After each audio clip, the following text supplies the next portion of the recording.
Hey guys, tonight we tumble straight into the worst sleepover of your life. A medieval one-room cottage that smells like smoke, sweat, and something disturbingly goat-like. You're waking up before dawn, wrapped in a damp blanket made from scratchy wool and regret. There's a chicken on your feet. Literally. Your body aches from sleeping on a lumpy straw mattress that's hosted more fleas than dreams. Outside, it's dark and damp. Inside, it's darker and damper. So before you get comfortable, take a moment to like the video and subscribe, but only if you genuinely enjoy what I do here.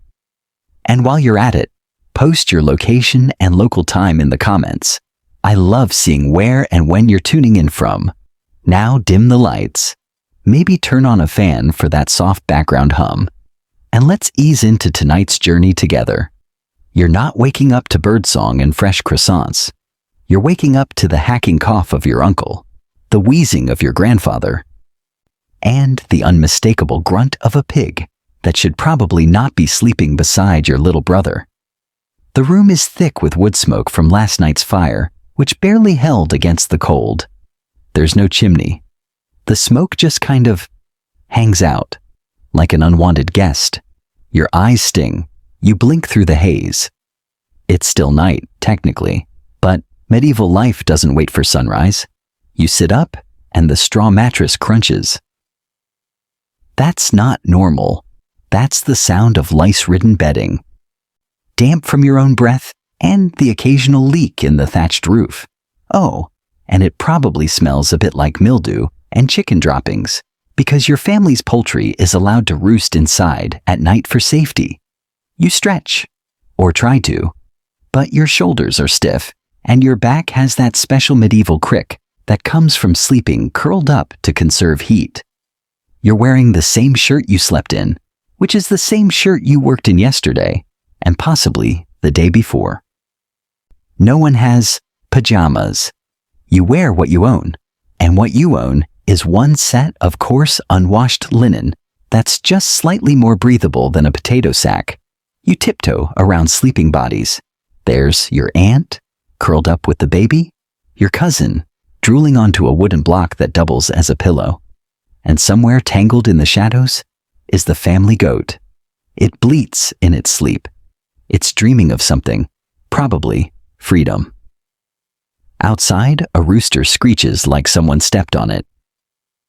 You know it's time, not your alarm went off time. There's no alarm. There's just the deep, ancient sense that if you don't get up now, your day will go from bad to worse. In fact, it's already started off a bit nightmarish, hasn't it? You push open the wooden door. It creaks like a horror movie sound effect. A puff of cold air slaps your face awake. The village is still mostly asleep, cloaked in fog and silence. Smoke curls lazily from a few neighboring cottages. The path outside your home is just mud and more mud. In summer, it's dust. In winter, it's ice. In spring, it's quicksand. And in fall, a thrilling combo of all three.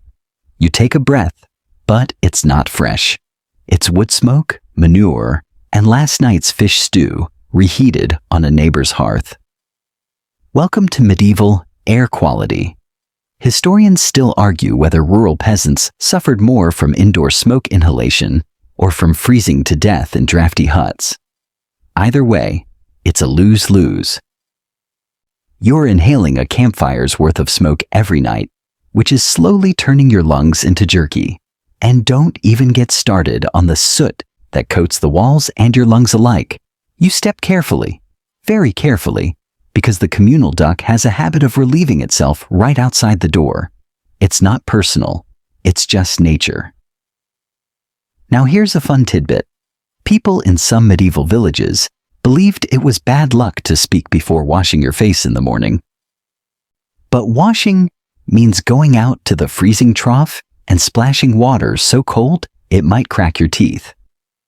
So, most folks just risk the curse and start mumbling through their chores. And chores begin early. If you're a child, you're fetching water from the well. If you're a woman, you're feeding animals and kneading dough. If you're a man, you're checking traps or tools, or trudging off to a day of work that will age you 10 years by lunch. But more on that soon. For now, you're just awake. Cold, hungry, already kind of tired. The day hasn't started, but it's already pressing down on your shoulders. Thatched roofs don't block sound very well, so you can hear your neighbors yelling at their pig, their kids, or both. Someone's already banging something metal. Someone else is coughing up a lung. That's the music of your morning. Want a quirky fact? In some villages, it was common to sleep in 2 shifts, first sleep and second sleep. People would go to bed early, wake in the middle of the night, do light tasks, or pray, then go back to sleep. But you're lucky to get 1 continuous block of shut-eye, thanks to bedbugs, barnyard noises, and the occasional midnight rat parade. And just as you're contemplating sneaking back into the warm, scratchy horror of your straw mattress, your father calls your name. Well, he growls it, because the medieval morning doesn't wait, and neither does the outhouse, which is calling your name in a far less pleasant tone. We'll get to that in a moment. So, nature calls. And nature, in the Middle Ages, is not polite. You step out into the gray chill of pre-dawn with a purpose, or rather, a reluctant shuffle. There's no indoor plumbing. There's not even a bucket with a lid situation. What you have is a pit, a hole, a communal wooden bench with 2 crudely carved circles and absolutely 0 sense of privacy or sanitation. That's your toilet. You head toward it now, clenching everything out of instinct. Because that latrine is at the edge of the village, next to the pigsty, and just downwind of the fish drying racks. Convenient, really, if you're looking to reset your appetite. The path is slick with mud, chicken feathers, and, well, let's say unidentified organic substances. You nearly slip, regain balance with the grace of a medieval flamingo, and keep moving, because if you fall here, you might just choose to lie down and surrender to the era. The outhouse is little more than a tilted shack made from salvaged planks and good intentions. The door doesn't close, it leans. Inside, it's worse. It smells like every bad decision made since the fall of Rome. The bench is damp. Something squirms under it. You pretend not to notice. Here's a disturbing but true historical tidbit. In castles, the toilets were sometimes vertical shafts built into outer walls, where waste would drop straight down into a moat or cesspit. But in your case, it's all surface-level horror. And the real kicker. There's no toilet paper. You might have a handful of straw, maybe moss. Or in the colder months, just your sleeve. Historians still debate how often medieval people actually used these designated latrines. Many preferred to just go in the fields, behind a barn, or anywhere the chickens wouldn't gossip. Sanitation wasn't a strong point in this timeline. Germ theory won't come along for centuries. So people just hope for the best and assume bad smells are caused by demons or sin. You squat quickly, trying not to breathe. The seat is damp from either rain or, let's say, hope. The sound of distant hooves, maybe a passing ox cart, offers a weird kind of ambiance. Somewhere in the mist, a dog barks, a baby cries, a rooster screams again. You too might scream internally. You finish your grim duty and stagger back toward home where breakfast awaits. Sort of. It's less of a meal and more of a medieval dare. In your family's hearth, a thin fire struggles to stay alive. There's a blackened iron pot suspended over it, bubbling with something that smells suspiciously like disappointment. This is pottage, a catch-all stew made from whatever was edible, stretchable, or nearly spoiled. It's been simmering for days. Everyone just keeps adding to it. Yesterday's onion, today's cabbage, last week's turnip peelings. It's like soup, if soup gave up on itself. Beside the pot, there's a loaf of bread so hard you could use it as a weapon. It's coarse, baked with barley or rye, and sometimes bulked out with sawdust or crushed peas during poor harvests. You break off a piece and notice a small white squiggle wriggling inside. A worm. Breakfast with protein. Yum. You sip a mug of ale. Not beer, mind you, but a weak, low-alcohol ale made by your mother, cloudy and slightly sour. Children drink it too because water is unsafe. Rivers double as laundromats, latrines, and watering holes for livestock. Drinking straight from a stream is like shaking hands with dysentery. You chew slowly, quietly. No one talks much during breakfast. It's too early, and frankly, no one wants to taste this meal more than once. The baby's crying, the dog's scratching. Your father already left to tend the fields. You hear your neighbor yelling at his son again, something about stealing eggs and cursing the livestock. There's a shared melancholy to mornings here. Everyone wakes up with the same resignation. The day hasn't even begun, but your joints already ache. Your stomach is never quite full, and your clothes still smell faintly of fire, sweat, and fermented goat. It's comforting in a bleak way. Here's a weird little gem. Some medieval folks believed eating too many vegetables made you melancholic. That's unfortunate, because that's about all you get. Root vegetables, mostly. The occasional dried apple, if someone remembered to store it. Meat is rare unless something dies. And dairy, mostly curdled. A knock at the door jolts everyone. It's your cousin, calling you to the mill. Time to start work. You glance at your cracked bowl, your heel of bread, and the last sip of lukewarm ale. That was breakfast. You're now expected to move non-stop for the next 12 hours. You stand up slowly, already tired, and itchy. You scratch behind your knee. Fleas again. They're part of the family. The lice live in your seams. The fleas roam freely. And bedbugs? They're your real roommates. You pull on your outer tunic, which hangs like a heavy curtain of wool. It hasn't been washed since last month. You belt it with a cord made from braided flax. Your shoes are stiff leather, hand-me-downs from someone with larger feet and lower standards. They leak when it rains. And it always rains.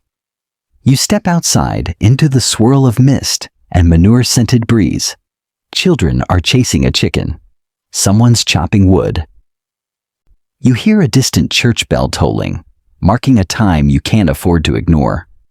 Medieval life doesn't offer personal schedules or morning routines. There's no yoga, no skincare, no playlists, just mud, just chores, just survival. And as you begin your walk toward the mill, a long trudge through fields and footpaths, you can't help but wonder if anyone ever truly gets used to this. Spoiler, they do, but not easily. The road to the mill is not a road, really. It's more like a shared agreement between your boots and the mud. You trudge along a narrow trodden path that weaves through frostbitten fields, ducking low branches and sidestepping puddles with a kind of resignation that only comes from daily repetition. Your legs are already sore, and the day hasn't even warmed enough to unfreeze your breath. It's quiet, except for the soft squelch of your footsteps and the occasional caw of a crow. You pass other villagers along the way, children carrying bundles of firewood, an old man leading a reluctant donkey, and a woman balancing a basket of eggs on her head with the poise of someone who's done it every day since birth. Everyone looks tired. Everyone looks older than they are. You scratch at your scalp again. Lice. You stopped being horrified by them around age 6. They're just a part of you now, like freckles or guilt. Work is far away.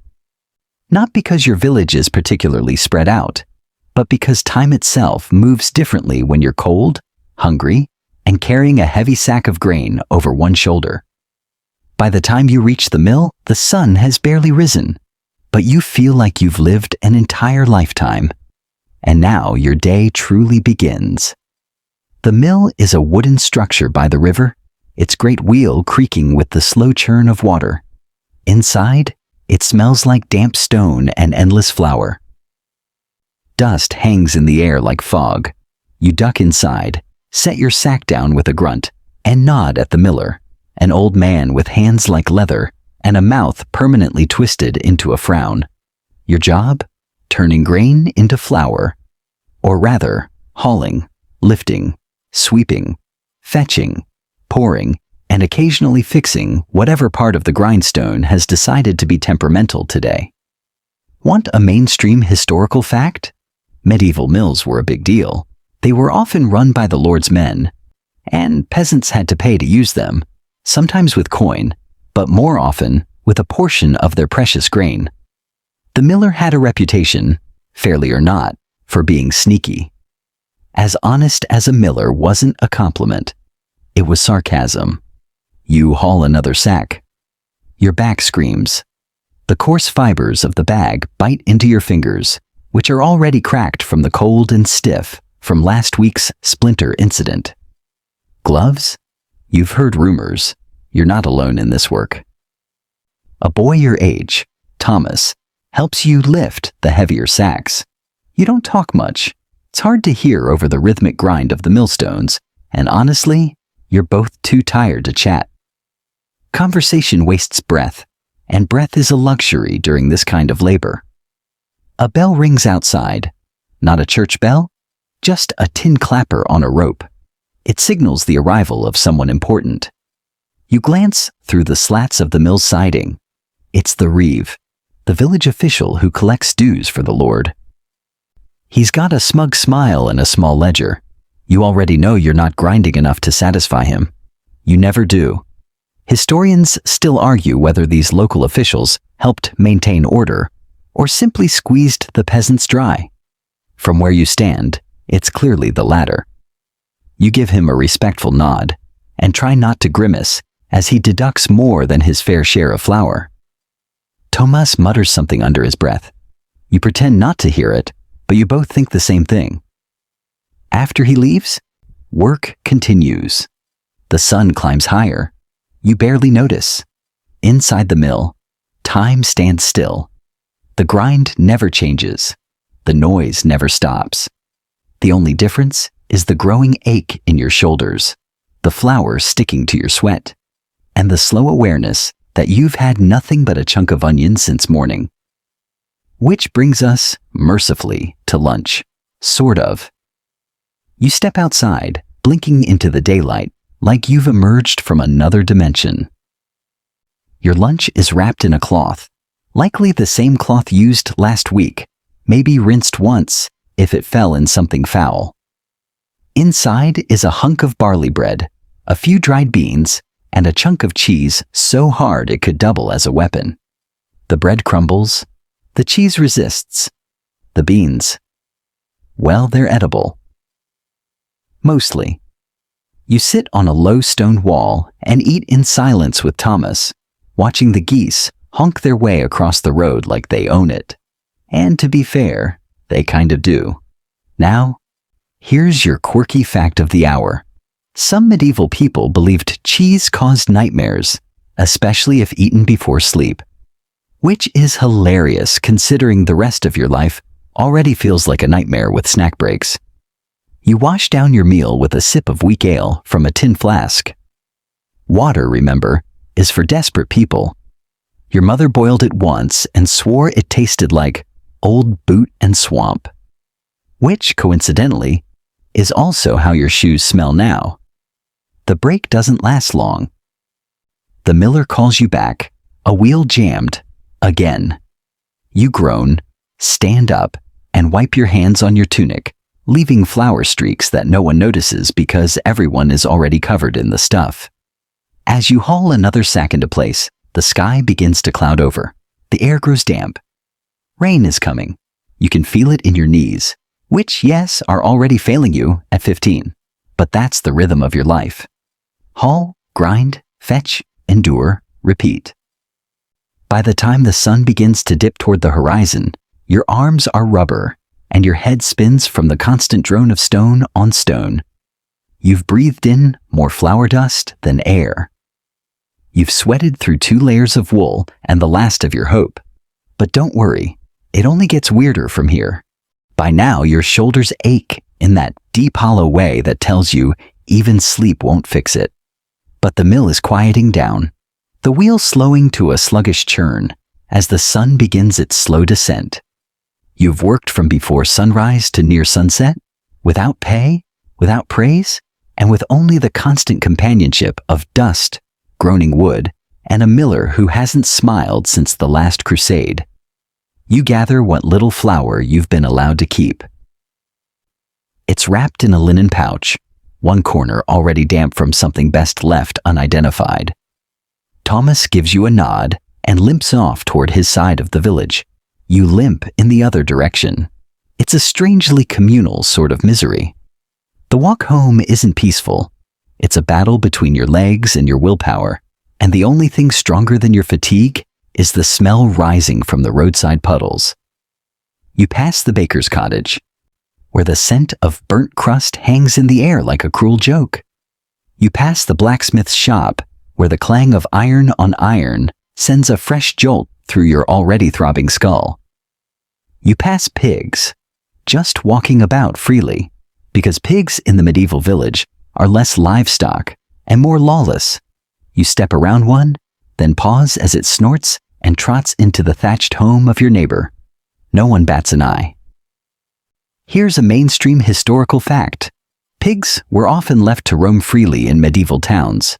They ate trash, scared children, and were known to bite the occasional unattended limb. In some cases, pigs were put on trial for injuring or killing humans. Yes, actual trials, witnesses, judges, swine in shackles. You keep walking. You finally reach home just as your stomach growls loud enough to be considered a small rebellion. But dinner is not waiting. Dinner is still being negotiated. Your mother is at the hearth, stirring the same pottage from breakfast. You'd swear it's thicker now, possibly sentient. She adds a pinch of salt, a few wilted greens, and what might be a fishtail. The pot bubbles ominously. You pretend to look forward to it. You set down the flour pouch and turn to your evening chore, fetching water. Because of course, water doesn't magically appear. There's no faucet. There's a communal well 2 streets over, and it's your turn to fetch enough to fill the family barrel. So off you go again, bucket in hand, feet dragging through muck and manure. The well is surrounded by a few women gossiping. They glance at you, then lower their voices, as if children your age don't already hear everything anyway. One of them spits over her shoulder, muttering something about old magic and the woods at night. You file that away under unsettling, but probably true. You crank up the bucket, sloshing with cloudy water. A frog leaps from the rim. You flinch. It's not the worst thing you've seen in the well. On the way back, you nearly trip over a sack of straw someone left in the middle of the lane. You mutter a curse under your breath, softly though. You don't want the priest's assistant overhearing and launching into another lecture about the sins of the tongue. He already suspects you of gluttony for eating 2 eggs last Sunday. Back at home, the pottage is ready. Your family gathers around the fire, bowls in hand, spoons made of wood, or in your case, a chipped shard of ceramic shaped like a ladle. You dip in. The stew has softened the bread crust floating in it. You chew slowly, carefully. You're pretty sure that was a pebble. Here's a fringe tidbit for you. Some households would place their trencher, basically a flat round of stale bread, on the table, pile food on top, and then either eat it or donate it to the poor after the meal. In your case, you eat it. Every crumb, because that's all there is. Just as you're finishing your bowl, a loud crack echoes outside. Everyone freezes. Your father opens the door and peers out. The wind's picking up. A tree branch likely snapped. Or something else. He closes the door, but not before muttering a prayer under his breath. Because night is coming. And in this world, night means danger. You know what happens when the sun sets. Wolves howl in the woods. Strange lights flicker in the distance. People lock their doors, not just against animals, but against other people. Desperation breeds boldness after dark. Historians still argue whether medieval villagers genuinely believed in nightly spirits, or whether it was just a form of collective anxiety. But when you live without lamps, without fences, and without a police force, belief becomes protection. After the bowls are cleaned with scraps of bread and the fire stoked for the long night ahead, you help your mother patch a tear in the roof with a wad of moss and old cloth. Then, like every evening, you light a single tallow candle, its flame flickering like it's afraid to stay alive. You gather on the floor with your siblings. No beds, remember, just bundles of straw, some cloaks, and whatever warmth you can steal from each other. As the wind groans through the gaps in the wall, your grandmother begins to whisper a story. It's always the same one, about the girl who got lost in the woods and met the man with antlers and golden eyes. A cautionary tale. You don't believe it, but you pull the blanket up to your chin anyway. And outside, the darkness presses closer, because sleep comes. But so does the night. You're lying there now, wrapped in a scratchy blanket that smells faintly of damp wool and old smoke, trying to will yourself to sleep. But sleep, like everything in the medieval world, is unpredictable. Beside you, your younger brother is already snoring like a sick ox. Your sister mumbles in her sleep. The dog has curled up near your feet, occasionally twitching in a dream about chasing chickens or stealing someone's dinner. The straw pokes at your back, and every time you shift, it crackles like a sack of dried twigs. You scratch your ankle, then your side, then your shoulder. Fleas again, or lice, or both. You gave up trying to keep score around the same time you gave up caring about whether the blanket was damp or just naturally moist. And just when you think you're drifting off, there it is. A shriek, somewhere in the woods. It could be a fox, could be a woman, could be worse. You don't want to know. You pull the blanket higher like that will help. You see, night in the Middle Ages is not peaceful. It's a time of sounds you can't explain, shapes you can't quite see, and stories that feel a little too real. People don't go wandering after dark unless they have a death wish, or a very strong faith in saints. Want a mainstream historical fact? Most villages didn't have streetlights. At best, you had the moon. At worst, you had pitch black and maybe a lantern if you were lucky enough to afford oil. Which you're not. So your world right now is just firelight and fear. You hear something scuttle across the rafters. A rat. Probably. Rats love thatched roofs. They also love breadcrumbs, sleeping bodies, and the occasional toe. You pull your feet in tight. Somewhere across the room, your uncle coughs, deep and ragged. It's been getting worse. Your mother says it's just a cold, but your grandmother hasn't looked her in the eye since he started coughing blood. Everyone knows. No one says it. Here's a fringe tidbit. In some regions, people believed that illness was caused by bad air or miasma. To protect themselves, they'd hang bundles of herbs or dried flowers from the rafters. In your house, there's a sprig of lavender and something that smells like old onions tied up with string above the doorway. It probably doesn't work, but it's something. You try to close your eyes. You try to ignore the itching, the noise, the coughs, the smell of damp wood and unwashed bodies. You think about better places, warmer beds, a life where you don't wake up sore and go to sleep colder than you started. But those lives are fairy tales. You're not in a castle. You're not a noble. You're not even particularly lucky. And yet, you endure. That's what everyone does. Endure. Not thrive, not flourish, just survive long enough to do it again tomorrow. And then it happens. You hear it. Outside the door? A creak? Footsteps? No. Just the wind. Probably the wind. Your father sits up. So does the dog. You don't breathe. He listens for a long time, then lies back down. You whisper a prayer you only half believe in and bury your face in the blanket.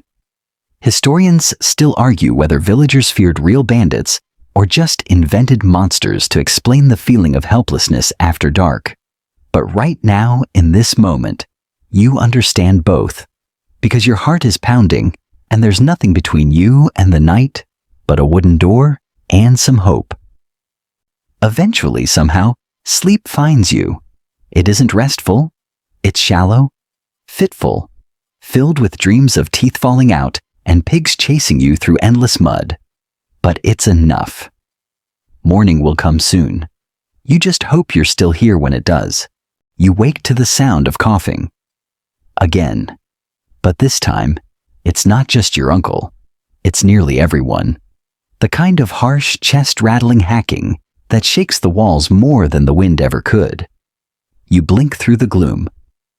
Smoke still hangs low from last night's fire, barely alive in the hearth. The air feels thick, greasy almost. Your throat scratches before you even sit up. Welcome back. You stretch, then wince. Your spine pops like firewood. Your limbs feel like they belong to someone twice your age. You roll off the straw pile, brushing away a beetle, or maybe a lice ball. You're not sure. And honestly, you no longer care. Outside, the rooster announces the day. Loudly. Repeatedly. You vow to cook him, if the chance ever comes. There's no gentle start to a medieval morning. No coffee, no bathroom mirror to stare into with regret. Just your aching body, a long list of chores. And, maybe if you're lucky, a crust of bread to chew on while you do them. Today you're back in the fields. Not the pretty kind you see in paintings. These are muddy, lumpy, and filled with rocks that seem to reproduce overnight. You grab a hoe that's barely held together by twine and rust, then head out with your father, your cousin, and 2 neighbors who haven't smiled since Michaelmas. The work is relentless. You're bent at the waist, hacking at the earth, pulling up roots, breaking clumps of soil with your bare hands. Your fingers crack, your nails fill with grime. Your breath steams in the chill morning air, and the only sound is the rhythmic thunk of tools on dirt. Mainstream historical fact? Most medieval peasants worked from sunrise to sunset with only brief breaks. No weekends, no paid time off, and definitely no labor unions. The church calendar offered the rare day of rest, but those were often filled with forced celebration, mandatory fasting, or hours of standing through Latin Mass in shoes that barely qualify as footwear. You take a break at mid-morning, sit on a stone. Your hands are shaking slightly. You eat a half-rotten apple. It's cold. So is your nose, and your feet, and your entire sense of well-being. But that's when things get interesting. A scream, high and shrill, cuts through the air. Everyone freezes. You drop your apple. A child, maybe 5 or 6, comes tearing down the lane, his face white, tears streaking through the dirt. "The pigs," he yells. "The pigs are in the chapel again." You blink. This isn't a metaphor. You follow the commotion, dragging your feet down the road until you reach the small stone building that passes for your village's holy space. It has no pews, no stained glass, just a dirt floor, a crude wooden altar, and a priest who looks perpetually sleep-deprived and mildly intoxicated. And yes, there are pigs. 3 of them. Rooting through the altar space. One gnawing on a candle, another nosing through a woven basket of alms bread. The priest stands at the door with his arms crossed, muttering a prayer louder than usual, though it sounds suspiciously like swearing. Here's your quirky tidbit. Pigs were often kept inside villages precisely because they ate refuse and cleaned up scraps, but they were also notoriously uncontrollable. There are actual medieval records of pigs breaking into homes, biting people, and even being blamed for deaths. Some were tried in ecclesiastical courts. That's right, swine on trial. You help chase them out, flapping your arms like a deranged scarecrow. One of them squeals and bolts. The other two follow in chaotic fashion, overturning a basket of garlic and what may or may not be a stuffed owl. The priest sighs. You all return to your day. By midday, your hands are blistered, and your tunic is soaked with sweat that the wind now turns icy. Your sister arrives with a bowl of stew from the house, lukewarm, thin, and served with a look that says, "Don't expect seconds." You huddle behind a haystack to eat, watching as the clouds roll in again. The weather is a constant adversary. Too much rain? Crops rot? Too little? They die. And you don't get a break either way. That's the thing about this life. It's exhausting in a way that never lets up. It's not the kind of tired a nap can fix. It's the kind that burrows into your bones and makes you forget you were ever rested. Historians still argue whether the average medieval peasant had more free time than modern workers. Some say yes, pointing to seasonal downtime. Others argue that the sheer physical toll, lack of nutrition, and constant existential dread more than cancel out the occasional day off. You, in this moment, lean toward dread. A wind kicks up. The sky darkens. Time to wrap up the fieldwork for the day. You walk back home in silence, dragging your tool behind you like a weapon of war. Every step is heavier than the last. You pass the smithy again. He's hammering something angrily. It's unclear whether it's a horseshoe or just a way to release rage. You pass the chapel. The priest is asleep on a bench. You pass your neighbor's cottage. Her door is wide open, and inside, you see a child feverish on the floor, wrapped in wool, a bowl beside him. His mother is kneeling, hands clasped, eyes closed. You keep walking. You don't speak of what you saw, because tomorrow, it could be your sister. You get home as the last light drains from the sky. It's that strange medieval twilight, where everything's tinted gray-blue, and the air smells like damp earth and old firewood. Your hands are shaking from the cold. Your feet? You stopped feeling them somewhere near the chapel. Inside, the cottage is dim. A single candle flickers on the hearth, casting warped shadows across the wall. Your mother's stirring the pot again. Same stew, now thicker, now stranger. You think you see a feather in it. You don't ask. You sit on the wooden bench, knees cracking. Your sister slides a chunk of something into your hand. Bread. Kind of. It's tough, cracked, and tastes faintly of ash. You chew slowly, jaw working like a carpenter's vice. It fills the space in your mouth, but not your stomach. And then, mid-bite, you freeze. A scratching sound. From under the table, you lift the cloth slowly, and there it is. Beady eyes, whiskers twitching. A rat, bold as brass. It stares at you like you're the intruder. You yell. It bolts. Chaos erupts. Your father throws a shoe. Your sister jumps on the bench. The dog barks once, then gives up and goes back to sleep.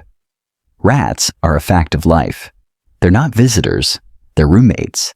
They live in the walls, the floor, the roof. They nibble on the bread. They drink from your bowl. They sometimes chew your toes if you sleep too still. Here's your mainstream historical fact. Rats weren't just a nuisance. They were deadly. Fleas living on rats carried the bacteria responsible for the Black Death, which wiped out an estimated 1/3 of Europe's population in the 14th century.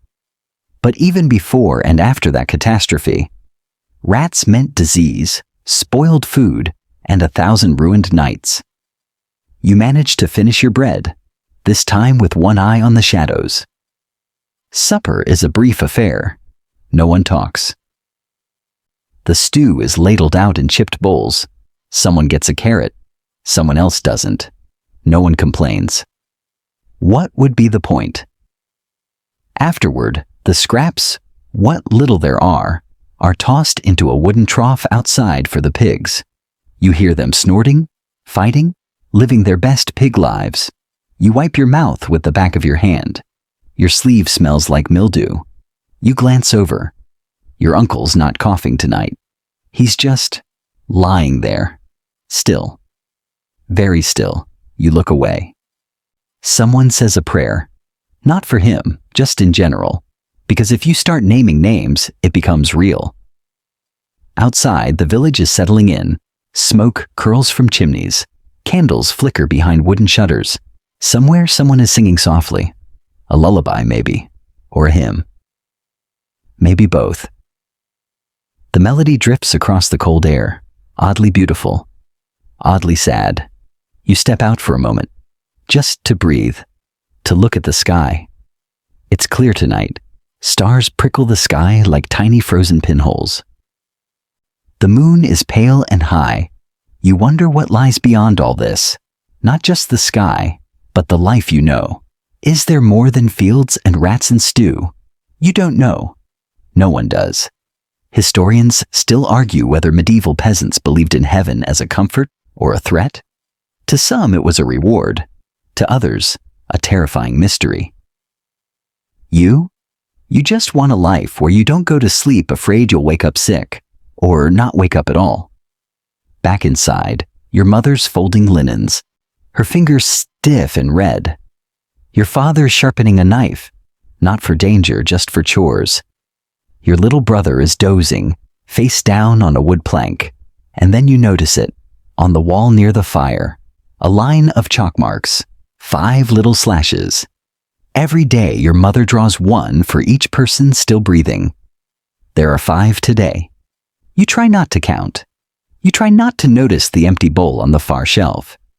And yet, tonight, as you lie down on your crackling pile of straw, you hold that thought in your chest like an ember. You're still here. You made it through another day. And that, in this world, is a kind of miracle. You sleep. Sort of. It's that half-conscious, twitchy kind of rest, where your body stops moving, but your brain keeps one eye open. You dream of bread that doesn't break your teeth, of baths longer than 1 minute, of silence, blessed silence. But the silence never lasts, because morning returns like a slap. A baby's crying, the dog's barking, someone outside is shouting about a missing chicken. You rub your eyes with dirty knuckles, sit up, and immediately sneeze. Dust, smoke, a hint of pig. Another day has begun, and you're still itchy, still sore, still trapped in the same threadbare tunic that smells like rain, old stew, and crushed onions. And today, lucky you, is market day.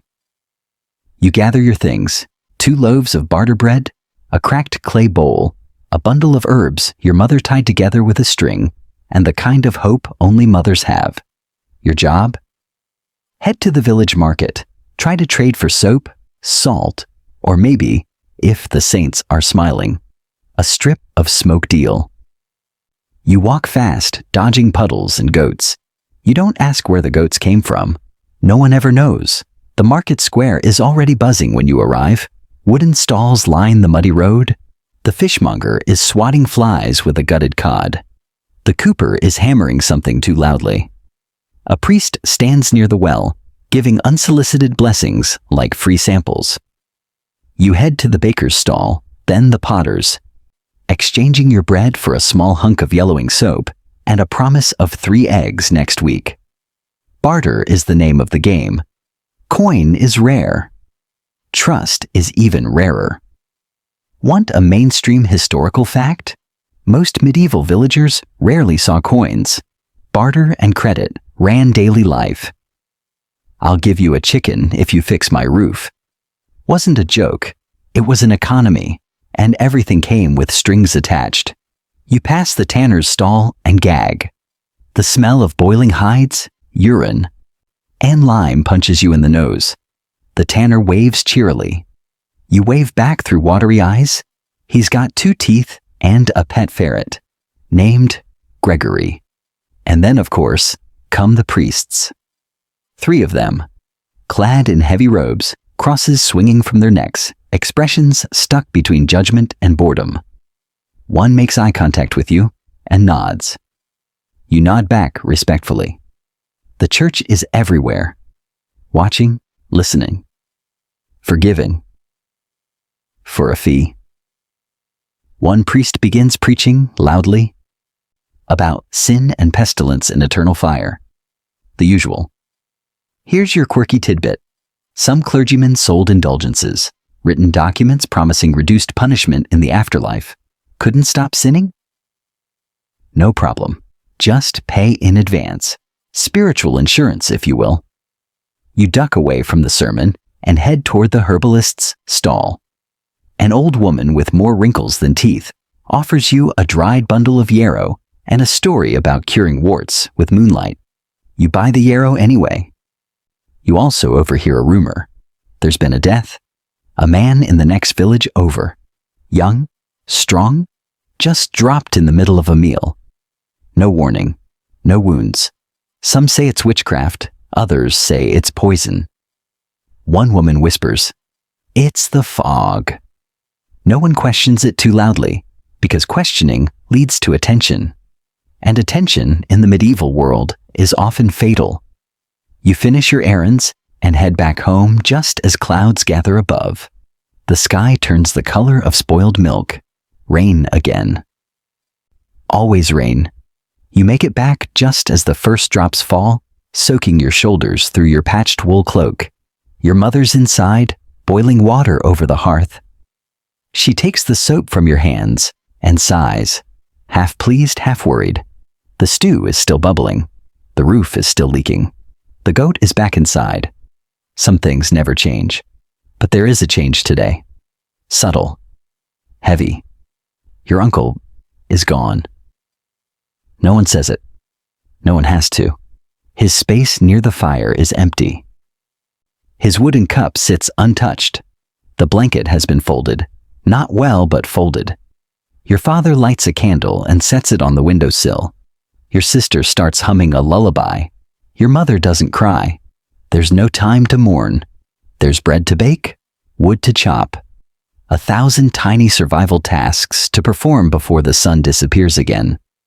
Historians still argue whether medieval villagers developed emotional numbness to loss or simply found comfort in ritual. Probably both. Because when death comes this often, you can't stop and wail every time. You'd never get anything done. You spend the afternoon grinding barley. Your hands are blistered, your eyes sting, but your mind drifts back to the market, to the stories, to the priest's words, to the man who dropped mid-meal. You wonder if it was disease, or magic, or just life, moving on without asking first. When night falls, you lie down beside the fire again. You glance at the windowsill. The candle still burns. Tomorrow, they'll bury him. But tonight, you all sleep. Because in this world, the living must keep living, no matter how thin the line becomes. The burial happens quietly.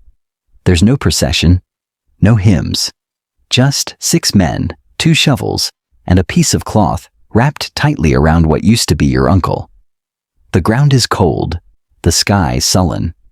No one speaks above a whisper. You stand beside your father, arms crossed, trying not to shiver or cry. The grave is shallow. It has to be. The soil is frozen near the bottom. Your hands clutch a small wooden cross your sister carved last night with a kitchen knife. It's crooked. But you don't say anything. When it's over, someone mutters a prayer. The priest arrives late, says a few Latin phrases no one understands, then blesses the grave with a flick of what smells suspiciously like watered-down ale. He leaves quickly. There are 3 more burials today. You head home in silence, and once again, life resumes. Because death in the Middle Ages is as common as bread. It doesn't shock. It doesn't pause the world. It just happens, over and over. Like a wheel that never stops turning. Back home, your mother is already mending a torn tunic. Your sister is feeding the dog bits of turnip. Your father is sharpening a hoe with the flat side of a stone. Your uncle's blanket has been folded and put away. By noon, you're back in the fields. The sun is out, thin and pale like watered milk. But it's there. You dig into the earth, planting seeds from a small leather pouch. The wind tugs at your hair.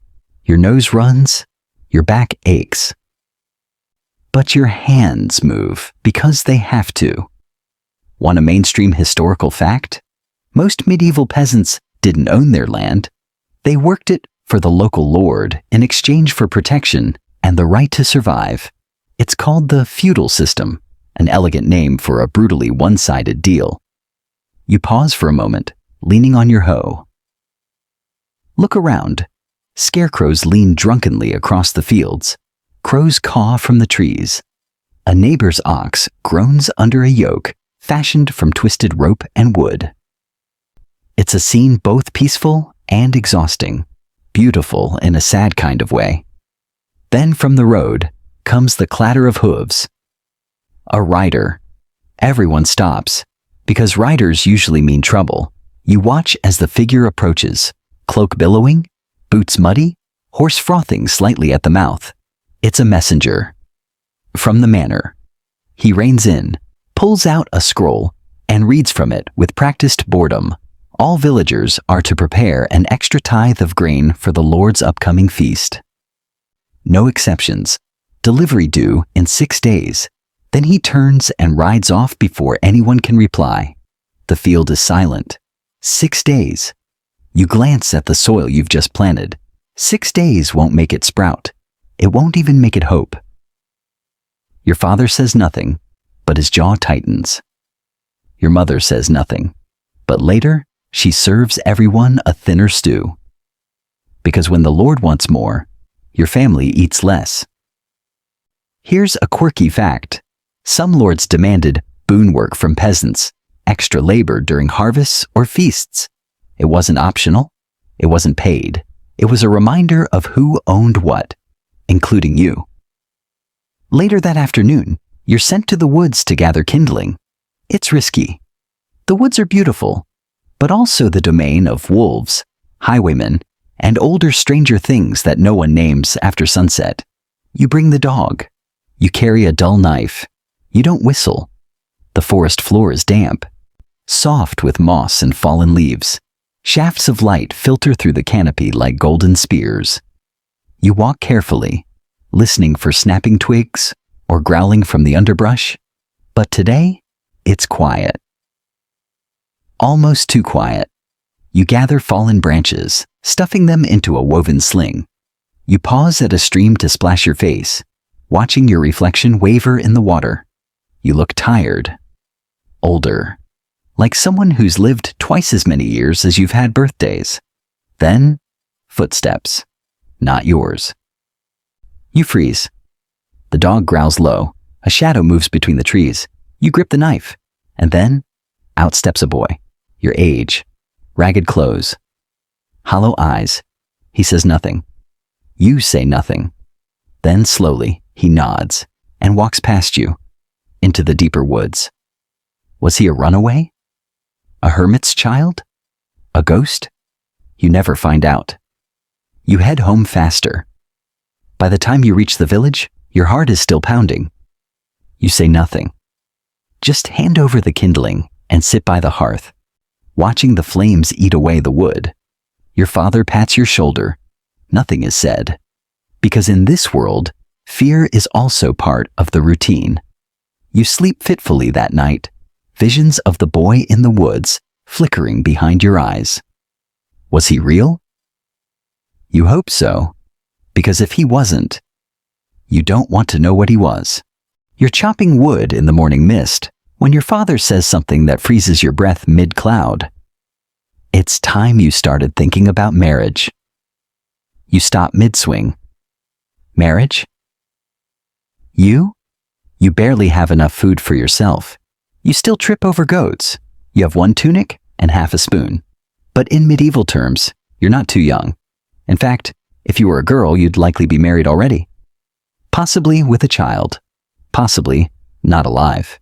You lower the axe, shoulders heavy. You knew this conversation would come, just not today. Not before breakfast. He goes on matter-of-factly. There's a family down the road. They've got a daughter. She's strong, quiet, no known diseases. Their goat just had twins. which is always a good sign somehow. Her father needs help with the roof, and your mother still has a small chest of linen hidden under the bed. If both sides agree, it's a match. That's it. No poetry. No long walks by the stream. Just goats, roofs, and an awkward dinner where everyone avoids eye contact. Here's your mainstream historical fact. Marriage in the medieval world was rarely about love. It was economics, survival, strategic alliances between families trying not to starve. Among peasants, it was a barter of labor and fertility. Among nobles, it was politics dressed in velvet. You chop another log. The sound is louder than usual. Later that day, you bathe. Sort of. You fill a wooden tub with cold water, drag it behind the house, and strip down under the pretense of privacy. The water smells like moss and tin. You scrub with sand and a sliver of soap, hands red from the cold. Fleas float to the surface. You pretend not to notice. Baths are rare, not because people love dirt, but because heating water is labor and soap is luxury. People wash their faces and hands daily, but full baths? Maybe once a season, maybe less. Here's a fringe tidbit. In some regions, public bathhouses existed even for commoners. They were social places, sometimes co-ed, sometimes scandalous, but they also became hotbeds of disease. By the time of the plagues, most bathhouses were shuttered. Clean became a risky business. You dry off with a rag, dress in your least offensive tunic, comb your hair with fingers. You smell slightly better, at least less like pig. That evening, you walk with your father to the neighbor's house. It's not far, but your legs feel like tree trunks. Your palms sweat. Your mind runs through things to say. None of them sound smart. The family greets you. Bread is served. Ale is poured. You all sit around the fire. You make awkward conversation about weather and goats and roofing materials. No one mentions marriage. Yet. Then, after a long silence, the girl is called in. She stands quietly in the doorway, brown hair, worn dress, holding a basket of carrots. She looks at you. You look at the fire. Eventually, she sits, peels carrots, says nothing. It's the closest thing to a date you'll ever experience. Later, as the adults talk, you step outside. She follows. You stand beside the trough, watching stars blink into the sky. You like carrots? You ask. She shrugs. You nod, as if that clears everything up. Then she says, "My aunt died last week. Fever." You say, "My uncle too." She nods. You both stand there, two tired teenagers already aged beyond your years, surrounded by pigs and stars and the smell of wood smoke, and somehow it feels enough. Historians still argue whether medieval marriages were more stable due to social pressure or because expectations were lower. But in moments like this, it's clear. Stability was never the goal. Survival was, and maybe a bit of kindness along the way. You return home with your father. No decisions are made. Not yet, but the seed is planted. A quiet agreement lingers in the air. Your mother says nothing when she sees your face, just pours stew into your bowl and pats your hand. You eat slowly, thoughtfully. The stew doesn't taste like anything, but that's not new. You lie down that night, not quite dreading the future, but not excited either. Marriage isn't about dreams here. It's about teamwork, about someone to help carry the wood, chase the pigs. Hold your hand at a grave. As you drift to sleep, you hear the wind creaking the boards above you. And somewhere in your dreams, a girl peels carrots beneath the stars. The sun rises the next day like it always does. Quietly, slowly, with little regard for how tired you are. You open your eyes to a beam of light cutting through the wall's cracks, landing directly on your face like a judgmental finger. Today is rest day, but rest is relative. In the medieval world, A day off simply means you're not in the fields. You're still working, just differently. Mending, scrubbing, patching, chopping.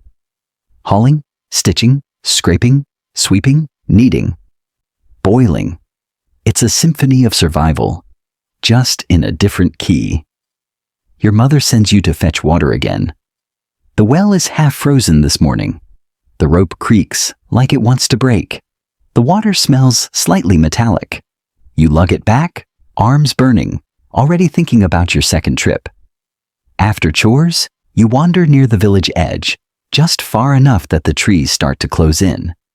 The air is colder here, quieter, and heavier, because this part of the village carries stories. You pass the old well, bricked up long ago after a child drowned in it. You pass the charred stump of the lightning tree, where people once swore they saw ghostly lights dancing at midnight. And finally, you pass the old woman's cottage. She's not really a witch. Probably. She lives alone. Has for years. Keeps cats. Talks to plants. Always seems to know when someone's about to die. You glance at her window and see her looking right at you. You pretend you didn't. Here's a mainstream historical fact. Accusations of witchcraft were more about fear and misunderstanding than actual malice. Wise women, midwives, herbalists, they all walked a razor's edge between being respected and being condemned. In some regions, all it took was a bad harvest and a suspicious neighbor. You quicken your step, suddenly craving the noise of the village. When you return, something strange is happening in the square. A small crowd has gathered, people whispering, staring. You slip between shoulders and elbows until you see it. A man, tied to a post. He's pale, eyes wild, tunic torn. Mud cakes his knees. His mouth moves, but no sound comes out. Beside him, the priest stands with a scroll and a stern face. This man, the priest declares, has stolen a loaf of bread. Not once, not twice, 3 times. He's taken food from children's mouths, from honest families. Justice, the priest says, must be seen. He gestures. And 2 men step forward with a long wooden plank. You've never seen a pillory up close. It's worse than you imagined. They force the man's head and hands through the holes. Lock the wood. He groans. Someone spits. This is his punishment. 3 days in the square. Rain or shine. Food only if someone brings it. Humiliation is the point. You shift on your feet, unsure what to feel. He looks so tired, so cold. You glance around. Some villagers nod, approving. Others look away. And then, as you are about to turn back, you see it. A boy, maybe 10, slips a crust of bread onto the ground beside the post, quick as lightning. No one stops him. The man doesn't speak. He just leans his head forward until his mouth touches the dirt beside the bread. Here's your quirky tidbit. Medieval punishments were often public not just for justice, but for deterrence, entertainment, and sometimes cruelty. Stocks, pillories, floggings, these were everyday spectacles. But sometimes, compassion crept in quietly, like that crust of bread. You walk home slowly, head heavy. Your father's patching a fence. Your mother's scrubbing linens in a basin of cold water. Your sister is brushing knots from her hair with a comb made from bone. Everything continues, but inside, something lingers. That man's face, that boy's hand, that crust of bread. Historians still argue whether medieval life hardened hearts or taught empathy in the strangest ways. Maybe both. Maybe you can grow kind in a cruel world, like a flower sprouting from a crack in stone. That night, you lie in bed listening to the wind howl through the rafters. You think of the man in the square. You wonder if he'll sleep tonight. You wonder if you will. And as your eyes drift closed, you find yourself praying, not for yourself, but for someone you'll never know. Because in this time, that might be the only thing you can offer. You wake to rain. Not the gentle kind that soothes you back to sleep. No, This is the medieval, sheets of cold regret kind, hammering the thatched roof in uneven bursts, leaking through somewhere above your right shoulder. You roll away from the drip, too tired to fix it, too damp to stay where you are. The fire has gone out. The room is cold and gray. Your mother's already awake, kneading bread with stiff fingers. Your sister is stoking the coals. Your father's not inside. He's probably outside wrestling with something wooden, muddy, or both. You rub your face. The skin is dry and rough. Your lips are cracked. Your nose has been running for what feels like a week. You sniff. Wipe it on your sleeve. No one flinches. No one's clean. And then it hits you. A dull, throbbing pain at the back of your jaw. You prod it with your tongue. Toothache. You try to ignore it, but it pulses like a drum. You chew your bread on the other side. Doesn't help. You drink weak ale. Doesn't help. You ask your mother. She gives you a cloth soaked in vinegar and tells you to hold it to your cheek. It doesn't help. Mainstream historical fact: dental care in the Middle Ages was, at best, creative. People cleaned their teeth with sticks, ashes, salt, or crushed herbs. Tooth decay was common, and extractions were done with pliers, or just a sharp knife and a strong arm. You push through the day, jaw clenched. You haul water.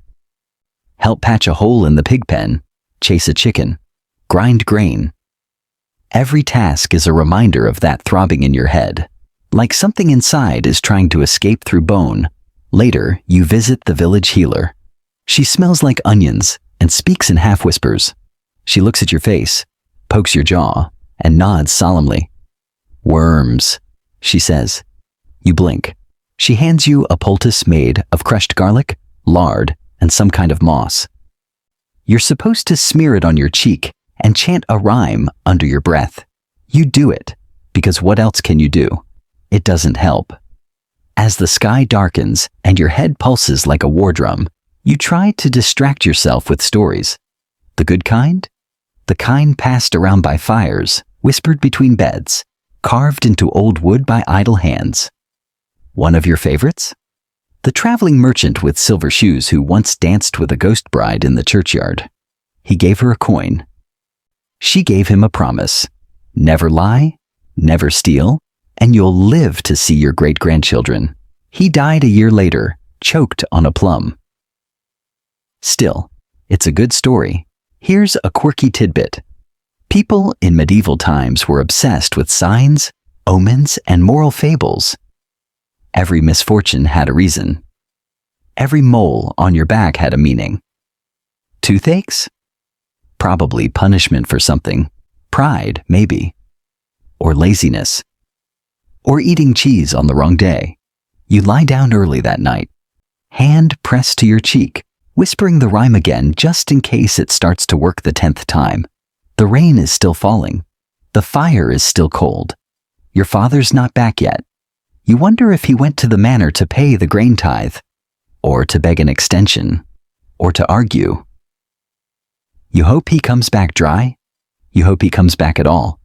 You dream of a world without toothaches, a world where your food isn't gray, where your bed doesn't squish when you lie down, where bread doesn't fight back. Historians still argue whether medieval peasants were truly miserable or simply accepted hardship as the cost of life. But from where you lie, cheek throbbing, you're starting to think they just got used to not feeling good. And yet, the next morning, you'll rise. You'll chew your bread on the other side.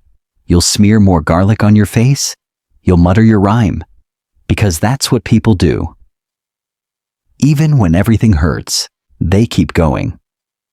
One painful, moss-scented, rain-drenched step at a time.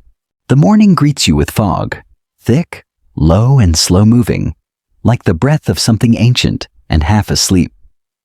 Your toothache has dulled to a distant throb, or maybe your body has just decided to ignore it.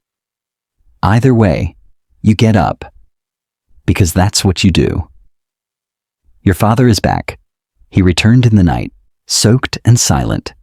Now he's outside, chopping wood like the blades to blame for everything wrong in the world. You leave him to it. Inside, your mother hums while tending the fire. The pot is bubbling again, another version of the stew you've eaten every day since forever. You don't ask what's in it. You just hope it's not moss. Again. After breakfast, you're sent to help the carpenter. His name is Walter. He's got hands like tree roots and a temper that flares faster than dry straw. But he knows wood like no one else. And today, he's building a coffin. You carry planks, hold nails, stir pitch. He doesn't say who it's for, but you don't ask. Mainstream historical fact: death in the Middle Ages wasn't always marked by a coffin. Most peasants were wrapped in linen shrouds and placed directly into the earth. But when one could be afforded, or when plague hadn't made the gravediggers too busy, a simple wooden box gave the illusion of dignity. Walter wipes his brow and grunts.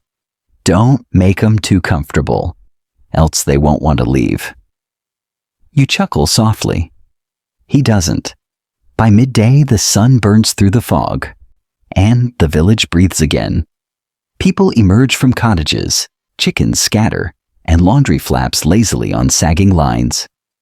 You pass the chapel. The priest is inside, preaching to no one. Just his voice echoing through the stone, Latin phrases bouncing like birds against the ceiling. You pass the stocks. They're empty today. You pass the healer's hut. A fresh herb bundle hangs from the door, a sign she's brewing something foul-smelling and medicinal. And then in the field beyond the stream, you see a woman kneeling. She's alone. Her hands are folded. A wooden cross sticks from the earth before her. No name carved into it. Just a simple mark. You recognize her. She lost her son last week. You don't disturb her. You just watch from a distance, unsure if she's praying or just sitting with the weight of it all. Here's a fringe tidbit. Some medieval villagers believed the dead lingered for days, watching their loved ones. People left bread by graves, whispered secrets to the soil, or tied ribbons to trees to guide the spirits home. Later, back at the cottage, your mother asks you to help your sister with her sewing. The family's clothes are wearing thin. There's only so much patching a tunic can take before it becomes more whole than fabric. You sit by the fire, needle in hand, tongue between your teeth, trying to thread it without stabbing your thumb. It's harder than hauling grain. Your sister teaches you a trick: how to double knot with your fingernail. You smile. She smiles back. It's the first time either of you has smiled all week. That evening, you're sent to the bakery. Not to buy bread. You can't afford that, but to collect the crumbs. The baker sweeps them into a wooden bowl and hands it to you without a word. You nod. Walk home. The crumbs will be tomorrow's filler, boiled into paste or mixed with herbs to make something that pretends to be food. On the way back, a boy throws a pebble at your foot and runs. You don't chase him. Instead, you glance up and see something strange. The sky is unusually red. You've seen sunsets before, but this one glows with a color that creeps under your skin. It's the kind of red that feels like a warning. You reach home and mention it to your father. He just grunts and says, "Storm's coming." But your grandmother says nothing. She just looks at the sky a little too long. Historians still argue whether red skies held meaning beyond weather in medieval folklore. Some say it meant war. Others, illness. Others still claimed it was the sky bleeding for the sins of man. You eat your dinner quietly that night. No one talks about the coffin, or the cross in the field, or the strange red sky, but everyone feels it. And when you lie down to sleep, the world feels just slightly off, like a cart with one wheel just a bit too loose. You stare at the ceiling, tracing the smoke stains above the hearth. You whisper a rhyme, one your grandmother used to say. If the sky bleeds red, stay near the fire. If the wind speaks soft, don't go higher. If the dog won't sleep and the crows won't land, keep your bread in your left and your soul in your hand. You don't know what it means, but it helps. A little. You wake before dawn again, but this time the silence feels different, not peaceful. Hollow. The cottage is still, the fire has gone out, and the only sound is the steady tap of water dripping from a loose shingle. You sit up, blanket falling from your shoulders, and notice the dog isn't by your feet. Odd.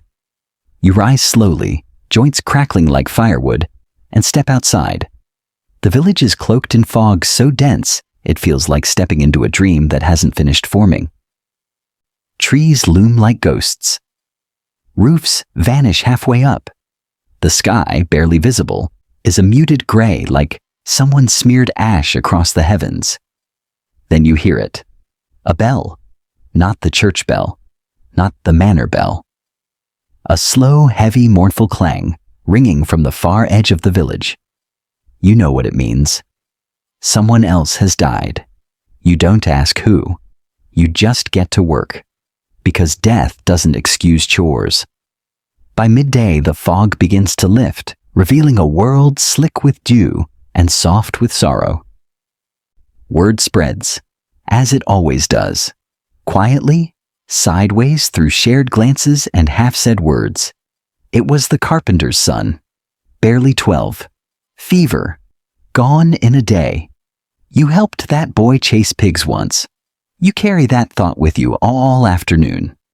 Today's work is repairing fences along the sheep paddock. One of the lambs escaped yesterday, and wolves have been sighted near the woods. You hammer planks into place with numb fingers, stuffing straw into the gaps. The sun breaks through briefly. But it feels cold against your neck. Want a mainstream historical fact? Wolves were a real danger in many parts of medieval Europe. Whole villages would keep night watches, and some towns even paid bounties for ears, brought in as proof of a kill. But most of the time, people just prayed and hoped their flocks wouldn't vanish. Around the third plank, you spot something strange. A pile of small bones, neatly arranged in a circle, tucked beneath a tree stump. Too clean to be random. Too deliberate to be natural. You glance around. No one's nearby. You don't touch it. You've seen this kind of thing before. People say it keeps sickness away. Or spirits. Or witches. Some say it's a curse. You walk on. That evening, the village gathers for the boy's burial. It's quiet. No sermon, just a few prayers. The carpenter doesn't cry. He just stares at the grave as if trying to memorize it, so he never forgets exactly where the world broke. Afterward, people drift home in silence like smoke on still air, but you linger. So does the girl, the one from the carrot-peeling night. She stands at the edge of the field, arms crossed, looking at the ground. You approach, say nothing. She says, "He carved a boat." You look up. She nods toward the grave. "He carved a boat last week, out of wood scraps. Said he was going to float it in the stream." You say, "Maybe he still will." She looks at you, not with sadness exactly, just tired eyes. And for a moment, neither of you feels like a child anymore. You walk back together, not touching, not speaking, just walking. Back at home, your mother hands you a bowl of stew, thinner than usual. You eat slowly, chewing each bite like it might be the last. The fire crackles. Your father hums a tune under his breath, an old marching song from when he was young, and the king was still someone else. You glance at the chalk marks on the wall, one fewer than last week, again. Here's a quirky fact. Some households carved notches in door frames to mark each death, like a grim ledger written in wood. Others braided ribbons, lit candles, or planted rosemary. Memory was a sacred act, quiet, but deliberate. That night the wind howls, the dog growls in its sleep, and then silence. You lie awake, heart thudding. You remember the circle of bones, the red sky, the rhyme. You whisper it again, barely audible. If the sky bleeds red, stay near the fire. You never finish the rest. Sleep finds you mid-whisper, mid-thought, mid-breath. And outside, the wind changes direction. The storm hits just before dawn, not with thunder or lightning, but with a sudden, violent wind that rattles every shutter, bends every tree, and howls through the village like it's searching for something. You jolt awake as the door creaks open, only a crack, but enough to let in the cold, damp breath of morning. Your father slams it shut, throws the wooden beam across it, and mutters, "It's here." No one asks what, because you all feel it. The air is heavy. The light outside has a greenish tint, like the color of old bruises. The dog won't stop pacing. The goat hasn't bleated since midnight. And then there's the smell. Not rot, not smoke, something older. Wet stone. Ashes. Fear. Your mother pulls the children close. Your grandmother lights a candle and places it on the floor, whispering prayers from her youth, her voice shaking more than the flame. You sit by the window, watching through the cracks as the trees bend and sway like they're bowing to something unseen. Want a mainstream historical fact? Medieval villagers were deeply attuned to the natural world, because they had to be. Sudden storms, dying animals, strange lights, any one of them might be taken as a sign or a warning. You remember the red sky, you remember the rhyme, and when the wind slams against the house so hard it shakes the rafters, you say it out loud. This time, everyone listens. If the sky bleeds red, stay near the fire. If the wind speaks soft, don't go higher. If the dog won't sleep and the crows won't land. You pause. Everyone is watching you. Your sister whispers. Then what? You finish. Keep your bread in your left and your soul in your hand. No one speaks after that. The wind howls once more, long and low, and then just like that it stops. Silence returns. But it isn't the comforting kind. It's the sort that makes your skin feel too tight. You step outside cautiously. The trees are still. The air is clear. And yet, something is gone. No birds, no frogs, no distant church bell, just a village that feels one breath too short. Your father joins you. Storms passed, he says, but you both know it wasn't just weather. Later that day, life resumes its usual rhythm. The fire is relit, the stew reheated, the animals fed, but everyone moves slower. Like they're walking through dreams. You help repair a shutter. The carpenter mends a roof. The healer leaves a bundle of herbs by every doorstep. No one asks what kind. And by nightfall, it's as if nothing happened. Except you know better, because tonight, when you lie down on your straw bed, the silence doesn't hum, it waits. You close your eyes, hand resting against your chest, thumb brushing the wooden charm your grandmother gave you when you were small, just in case. You don't pray, but you think about the girl with the carrots, the boy with the wooden boat, the man in the stocks, the child in the grave. You think about how hard it is to live, and how miraculous it is to still be here, still breathing, still listening to the wind. The fire is low now, just a soft red flicker dancing against the stone, casting long shadows across the wooden floor. Outside, the wind has quieted. The night has softened. You lie on your back, eyes half closed, blanket pulled up beneath your chin. Your body is heavy. The aches from the day have dulled. The cold has retreated from your fingertips. And the quiet. The quiet is finally kind. No chickens. No shouting. No footsteps on the roof. Just the creak of old wood settling, the occasional pop from the fire, and the slow, steady rhythm of your own breath. You've lived through another day in the Middle Ages. You've walked through mud, chewed bread like bark, fought rats, faced storms. You've done chores until your hands bled. You've laughed, once or twice. You felt fear and grief and the strange comfort of someone peeling carrots beside you. And still, Somehow, you're here. In a world so far from this one, with stars above that haven't changed, and earth beneath that never forgets. So, let it go now. Let the worries quiet. Let the wind carry your thoughts somewhere softer. Tomorrow will come. But for now, just rest. You've done enough. You've seen enough. You are enough. Sleep well. And sweet dreams.